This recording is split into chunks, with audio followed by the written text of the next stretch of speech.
Tá. O ex-presidente, que não aceitou a derrota em 2020, incitando seus apoiadores a invadirem o Capitólio, fez o anúncio ontem à noite no discurso de pouco mais de uma hora. Ele quer disputar a vaga do partido na corrida pela presidência na eleição de 2024. Deve ter um adversário forte, o governador da Flórida, Ron DeSantis, reeleito em novembro com votações expressivas. No discurso, Trump disse que o país está numa situação horrível, com grandes problemas. Horrible state, we're in grave trouble. Trump falou da alta da inflação nos Estados Unidos, dizendo que é a maior em 50 anos. In over 50 years. Mentiu. Em 1981, há 41 anos, a inflação esteve mais alta do que hoje. Embora a atual alta dos preços preocupe os americanos e explique a popularidade baixa do presidente Joe Biden. Trump disse que encheu as reservas estratégicas de petróleo americanas. Which I filled up. Mentiu. As reservas americanas estavam mais cheias no governo do seu antecessor, Barack Obama. Well, and then when the wall was finished, Trump disse que a imigração ilegal baixou quando completou a construção do muro que separa os Estados Unidos do México. Mentiu. O governo Trump construiu 730 quilômetros de barreira na fronteira, a maior parte reforçando ou reformando o que já estava lá. A fronteira com o México tem mais de 3.000 quilômetros. É repetindo esta fórmula que Donald Trump quer voltar, reforçando exageros e apostando na desinformação. Essa é uma tática que vem sendo usada pela extrema-direita ao redor do mundo. Donald Trump saiu enfraquecido também nas eleições para o Legislativo agora em novembro. O Partido Democrata manteve o controle do Senado americano. Seu partido, o Republicano, levou a Câmara, mas muitos dos candidatos apoiados por Trump foram derrotados. Foi como se a população dissesse nas urnas que está cansada do caos. Aqui no Brasil, o vice-presidente eleito Geraldo Alckmin anunciou novos integrantes da equipe de transição. Geraldo Alckmin fez o anúncio acompanhado da presidente do PT, Gleisi Hoffmann, do coordenador dos grupos técnicos Aloysio Mercadante e de aliados. Foram anunciados mais 162 pessoas para 16 novos grupos técnicos. A grande maioria é de voluntários que não vão receber pelo trabalho. A lei federal que trata da transição prevê remuneração de até no máximo 50 pessoas. Na lista divulgada hoje estão políticos e representantes da sociedade civil. No grupo de Justiça e Segurança Pública foram indicados, por exemplo, o advogado de Lula, Cristiano Zanin, o ex-governador do Maranhão e senador eleito Flávio Dino, além de Andrei Passos Rodrigues, delegado da Polícia Federal, responsável pela segurança de Lula na campanha.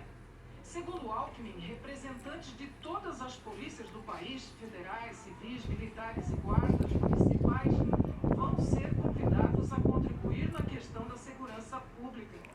Na saúde estão todos os ex-ministros da pasta nos governos do PT, como Humberto Costa e Alexandre Padilha, além da presidente da Fiocruz, Nízia Trindade Lima. Nas relações exteriores está o ex-ministro Celso Amorim e também Aloysio Nunes, ex-ministro nos governos FHC e Michel Temer. No meio ambiente, além de Marina Silva, os também ex-ministros Carlos Mink, do PSB, e Isabela Teixeira. Na área de ciência e tecnologia está o ex-presidente do INPE, Ricardo Galvão. Na agricultura estão os ex-ministros Cátia Abreu, Luiz Carlos Guedes e Neri Geller. No desenvolvimento agrário, o ex-ministro Miguel Rosseto. No grupo técnico de comunicação social, o deputado reeleito André Janones, do Avante. No desenvolvimento regional, estão o governador do Pará, Helder Barbalho, do MDB, os senadores Otto Alencar, do PSD, e Randolfo Rodrigues, da Rede, que trabalhou na coordenação da campanha de Lula. Na Previdência Social, o ex-ministro José Pimentel. No grupo dos povos originários foram indicados a deputada eleita Sônia Guajajara, o líder Yanomami Davi Copenaua e a deputada Joênia Wapichana, primeira indígena eleita na Câmara. E no turismo, a ex-ministra Marta Suplicy. Segundo Geraldo Alckmin, o número de ministérios será muito próximo dos 31 grupos temáticos da equipe de transição. No fim da tarde, o presidente do Tribunal de Contas da União, Bruno Dantas, esteve aqui no CCBB, atendendo ao pedido de Alckmin, trouxe informações e dados que podem nortear a elaboração de políticas públicas do novo governo. Um raio-x da máquina administrativa e das contas públicas que Lula vai herdar do governo Bolsonaro. Entre os relatórios, o TCU entregou uma lista de 29 áreas consideradas críticas, com risco de vulnerabilidade a fraudes, desperdício, abuso de autoridade, má gestão ou necessidade de mudanças, em áreas como saúde, educação e benefício assistencial. Para a gente ter bom resultado, precisa ter boa eficiência. E boa gestão é avaliação permanente, está permanentemente avaliando, evitando problema, prevenção. Na administração pública, o conceito da medicina de vacina, ela é preponderante, é prevenir. Né? E o tribunal tem um aspecto pedagógico, porque ele sabe o que deu errado, ele sabe o que tem resultado melhor, ele tem demonstração, então isso é uma parceria extraordinária em benefício do interesse público. A equipe de transição também entregou hoje ao Congresso sugestões para uma proposta de emenda constitucional para financiar benefícios sociais. A repórter Cláudia Bombeu tem as informações ao vivo. Boa noite, Cláudia. Boa noite, Ana Paula. Boa noite, Helder. Boa noite a todos. Olha, foi mais um longo dia de negociações aqui em Brasília e só agora há pouco o vice-presidente eleito, Geraldo Alckmin, entregou a proposta a um grupo de senadores, entre eles Davi Alcolumbre, do União Brasil, presidente da Comissão de Constituição e Justiça, e Marcelo Castro, do MDB, relator do orçamento. A ideia era entregar também ao presidente do Senado, Rodrigo Pacheco, do PSD, mas ele estava em Egito participando da COP27. Em seguida, Alckmin foi ao gabinete do presidente da Câmara, Arthur Lira, do Progressista. Bom, essa proposta vai permitir que o governo já comece a pagar a partir de janeiro um benefício de R$600, o benefício que volta a ser chamado de Bolsa Família. O orçamento para o ano que vem já prevê um benefício médio de R$405 para o Bolsa Família. São 105 bilhões de reais. O governo eleito quer elevar o benefício de 405 para R$600 e dar um adicional de R$150 por criança até 6 anos. Para isso, precisará de mais 70 bilhões, que não estão previstos no orçamento.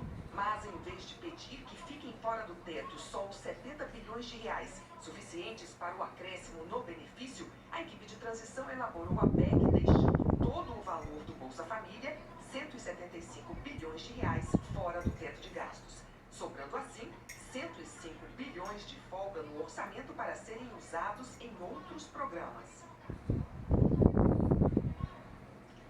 O relator acaba de explicar o seguinte, que além de prever o Bolsa Família acima do teto, o texto permite também o uso de receitas extraordinárias em investimentos. Isso daria um valor de 22 bilhões de reais furando o teto e aí ficaria então um valor total de 197 bilhões de reais acima do teto. Mas todos esses valores e esses programas ainda vão ser discutidos e negociados durante a tramitação da lei do orçamento do ano que vem. E um outro ponto muito importante, o governo ainda vai ter de negociar por quanto tempo o Bolsa Família vai ficar fora do teto de gasto. Na proposta, o prazo está escrito lá, indeterminado. Bom, a PEC precisa ser aprovada no Senado, na Câmara, mas o tempo é curto e o ideal é que as duas casas aprovem essa proposta antes da votação da lei do orçamento que está prevista para o dia 16 de dezembro. Ana. Obrigada, Cláudia. Obrigado, Cláudia.